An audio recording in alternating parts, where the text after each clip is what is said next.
You want to rap or sing or whatever, don't become a part of the game.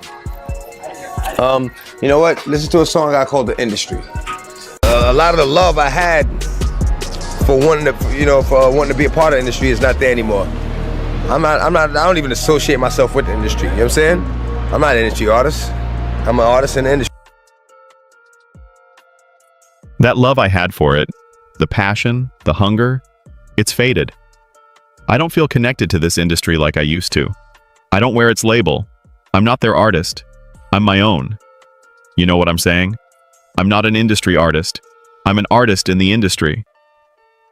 It started with Cassie. One lawsuit, and then a tidal wave of dark confessions followed. More voices, more shadows.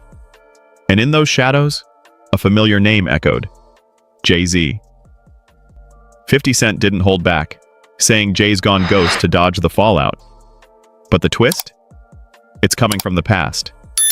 Viral clips of DMX, raw, unfiltered, unafraid, resurfaced. You want to rap or sing or whatever, don't become a part of the game. You know what? Listen to a song I called The Industry. A lot of the love I had for wanting to be a part of the industry is not there anymore. I don't even associate myself with the industry, you know what I'm saying? I'm not an industry artist. I'm an artist in the industry. In those haunting moments, he warned us. About Diddy. About Jay. About the rot behind the curtain no one wanted to see. If you want to rap, sing, whatever, don't join the game. Seriously, go listen to my track The Industry. It lays it all out. This whole thing, it's a setup.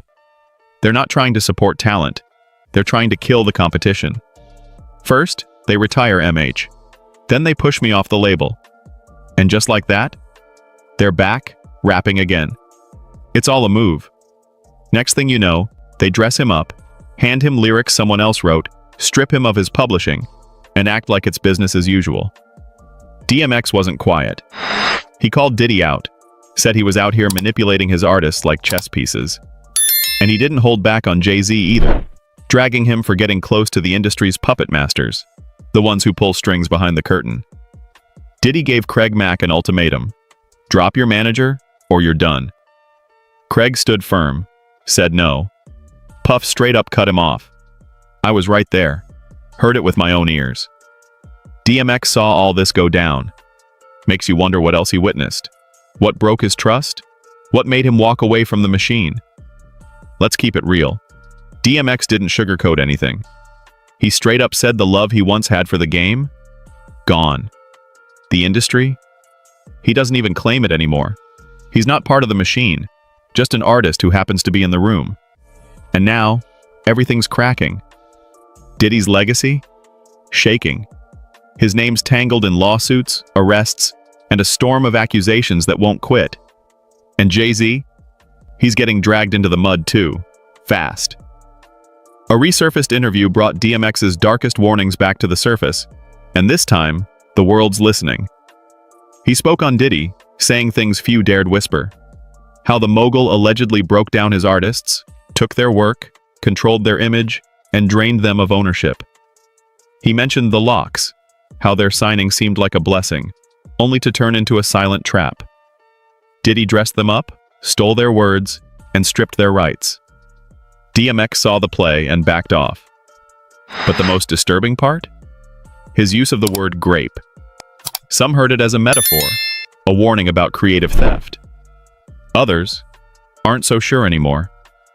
And with the wave of allegations Diddy now faces, the line between metaphor and truth is starting to blur. There was a moment where the tables flipped fast. DMX remembered Diddy turning him away, not seeing the vision. But once Diddy heard Def Jam had made a move, the energy shifted, fast. Suddenly, he was all over DMX, trying to pull him back in, sweet-talking like nothing ever happened. But it was too late.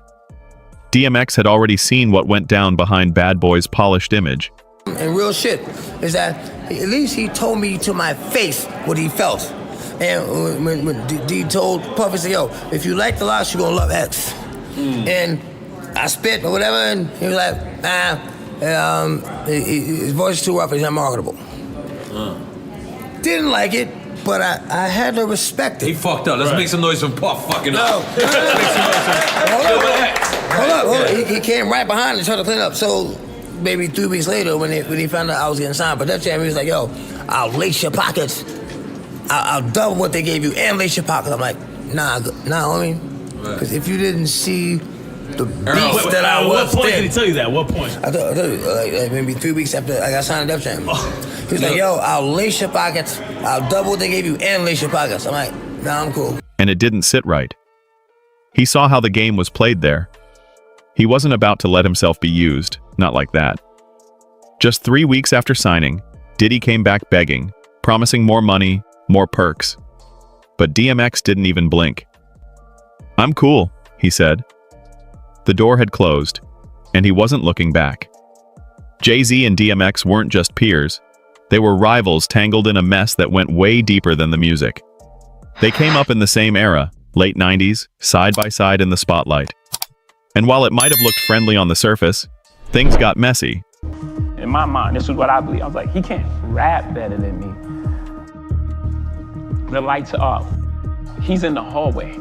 It goes doom, doom. The arena's shaking. And I'm like, this is cool. And then it goes doom, doom. And then he goes, and the arena goes crazy. He's running back and forth. He has a thing, it looks like blood. It's like he's drinking blood, right? And he's running back and forth. 1, 2, 1, 2, here we go. Halfway through the show, then he takes his shirt off. First the guys are going crazy, now the girls are going crazy. And then he gets to the end and he starts a prayer. And now they're crying. The whole arena is crying. They're crying tears. Sure, Jay showed love after DMX passed, gave him props. But behind the scenes, DMX never trusted him. He saw Jay as slick, calculated, always looking to stay on top, no matter who he had to step over.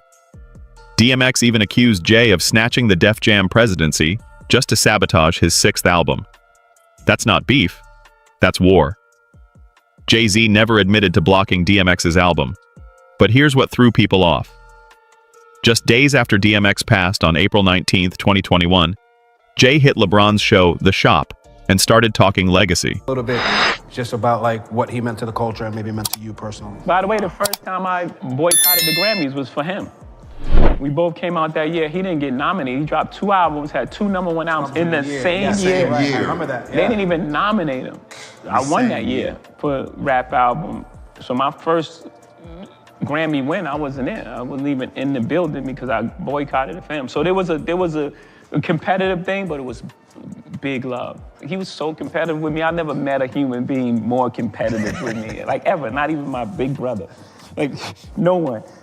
We met battling. That's how we met. He praised DMX, said he had nothing but respect, even claimed he boycotted his own first Grammy win because DMX got snubbed.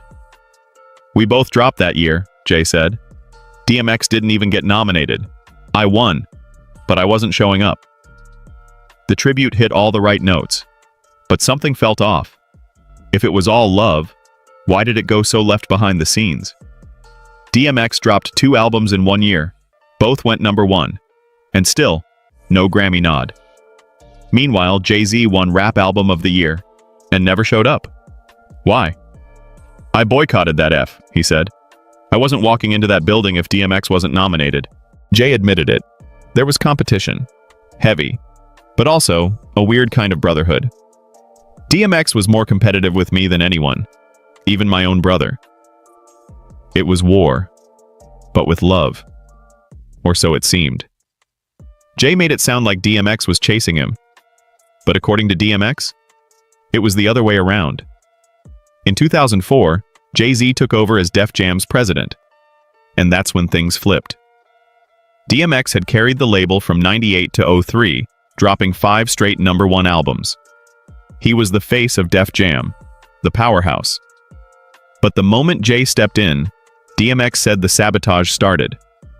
His 6th album, Year of the Dog, suddenly hit delays, interference, politics. And in X's eyes, That wasn't by accident. DMX was on a hot streak. 5 albums deep, all fire. Then came album 6. At first, Jay-Z called him up all friendly like, "Yo, finish it up, shoot the video, you're good." But suddenly, silence. The green light turned red. How do you hype a whole album, pick the single, film the video, then ghost? In the same breath, DMX exposed the truth. Jay wasn't just the new Def Jam boss. He was plotting a comeback. No room for rivals. DMX saw through the act. This wasn't business, it was sabotage. DMX put 2 and 2 together. Jay-Z retired, iced him off Def Jam, then came back rapping? Yeah, it was clear now. He wasn't just stepping back, he was clearing the lane. That's when DMX knew. They weren't walking the same road. Jay was chasing boardrooms, shaking hands with shady execs. DMX? He wanted freedom and a check. Simple. So he bounced. Left Def Jam in the dust and inked a deal with Columbia. No leash, no games, just music. That's why DMX never trusted Jay-Z. He saw him playing the industry game, trampling folks just to sit with the suits. But DMX? Nah. He wasn't built like that. He called out the label execs, the fake dinners, the DJs being bought off. DMX wasn't bending for no one. I make music, you cut the check. That was his rule. No kissing up, no favor for favor games. Just raw truth, straight from the mic. Back in '05, DMX dropped a bomb. The industry. He called out the game for what it was. Vultures in suits, selling souls for checks. New artists were being molded, their voices stripped, their style scripted. DMX said it straight, "This ain't the game I signed up for." Meanwhile, Jay was climbing his own ladder, shaking hands, cutting deals, and leaving old friends behind. Word was, he even flipped on Dame Dash the moment he got close with the industry's top dogs. Loyalty? That was just another casualty. Jay-Z once called Lyor Cohen his mentor. But this is the same guy who, on The Breakfast Club in 2018, gave the coldest answer when asked about DMX, claimed he was sad about the drug crisis, but kept signing artists pushing that same toxic lifestyle. Why? It's just business. No shame, no second thought. When DMX first accused Jay of betrayal, it sounded bitter. But now, it's starting to click. These weren't just bad calls. These were calculated plays, power moves, and DMX saw it all coming. Same interview. Charlemagne pressed Lyor Cohen about Dame Dash calling him a culture vulture. Cohen denied even knowing Dame, flat out. "I don't know him," he said. After all that money made together, Lyor became Lyor Cohen right there. Now here's where it ties back. Word is, he was the one who pushed Jay-Z to sabotage DMX's 6th album. And after DMX passed, Lyor didn't show up to the funeral, just sent a recorded message.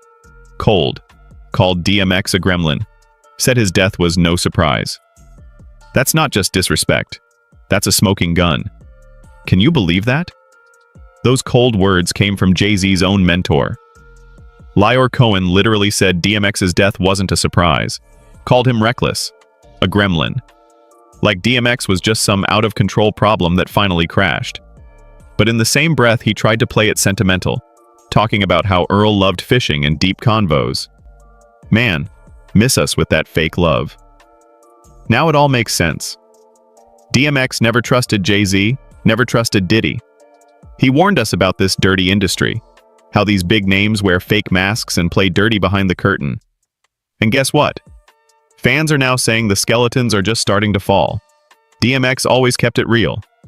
And for that, we salute you. Rest in power, X. What's your take? Subscribe and your comments. We got more coming.